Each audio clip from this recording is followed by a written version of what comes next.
द्रौपदी को क्यों मिले 5 पति, क्या करती थी पांचों पांडव के साथ।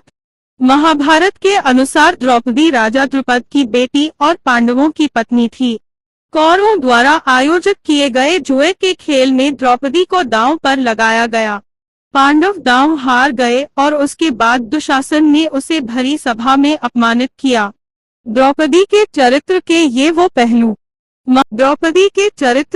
वो पहलू है जिनके बारे में अधिकांश लोग जानते हैं, लेकिन बहुत कम लोग जानते हैं कि द्रौपदी का किरदार बहुत आदर्श है और उससे बहुत कुछ सीखा जाता है। तो आइए जानते हैं उनसे जुड़ी कुछ बेहद रोचक कथाएं। गर्भ से नहीं हुआ था द्रौपदी का जन्म। महाभारत ग्रंथ के अनुसार एक बार राजा द्रुपद पांडवों से पराजित होने के कारण परेशान थे। जब से द्रोणाचार्य के कारण युद्ध में उनकी हार हुई, उन्हें एक पल भी चैन नहीं था। राजा द्रुपद चिंता के कारण कमजोर हो गए। वे द्रोणाचार्य को मारने वाले पुत्र की चाह में एक आश्रम से दूसरे आश्रम भटकने लगे। ऐसे ही भटकते हुए वे एक बार कलमाशी नाम के नगर में पहुंचे। उस नगर में ब्रह्मचर्य का पालन करने वाले और स्नातक ब्राह्मण रहते थे। वहीं उन्हें 2 ब्राह्मण याज और उपयाज मिले। उन्होंने पहले छोटे भाई उपयाज से अपने लिए पुत्र प्राप्ति हवन करने के लिए प्रार्थना की। फिर उपयाज के कहने पर उन्होंने याज से प्रार्थना की। उसके बाद याज ने राजा द्रुपद के यहाँ पुत्र प्राप्ति के लिए हवन करवाया। उस अग्निकुंड से एक दिव्य कुमार प्रकट हुआ। वह कुमार अग्निकुंड से निकलते ही गर्जना करने लगा। वह रथ पर बैठकर इधर उधर घूमने लगा। उसी वेदी यानी हवन कुंड से कुमारी पांचाली का भी जन्म हुआ।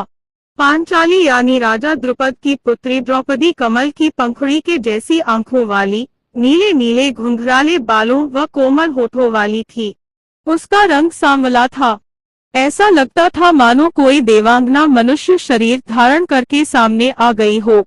इसके बाद ब्राह्मणों ने दिव्य कुमार व कुमारी का नामकरण किया। उन्होंने कहा, यह कुमार अशिष्णु और बलवान व रूपवान होने के साथ ही कवच कुंडल धारण किए हुए है। इन पर अग्नि का प्रभाव दिखाई देता है, इसलिए इनका नाम धृष्टद्युम्न होगा। यह कुमारी कृष्ण वर्ण की है, इनका नाम कृष्णा होगा। द्रौपदी को क्यों मिले 5 पति।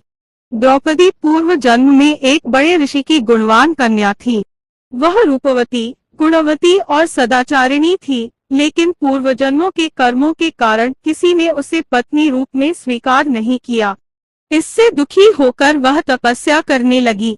उसकी उग्र तपस्या के कारण भगवान शिव प्रसन्न हुए और उन्होंने द्रौपदी से कहा, तू मनचाहा वरदान मांग ले। इस पर द्रौपदी इतनी प्रसन्न हो गई कि उसने बार बार कहा, मैं सर्वगुणयुक्त पति चाहती हूँ। भगवान शंकर ने कहा, तूने मनचाहा पति पाने के लिए मुझसे 5 बार प्रार्थना की है, इसलिए तुझे दूसरे जन्म में एक नहीं 5 पति मिलेंगे। तब द्रौपदी ने कहा, मैं तो आपकी कृपा से एक ही पति चाहती हूँ। इस पर शिवजी ने कहा, मेरा वरदान व्यर्थ नहीं जा सकता है, इसलिए तुझे 5 पति ही प्राप्त होंगे।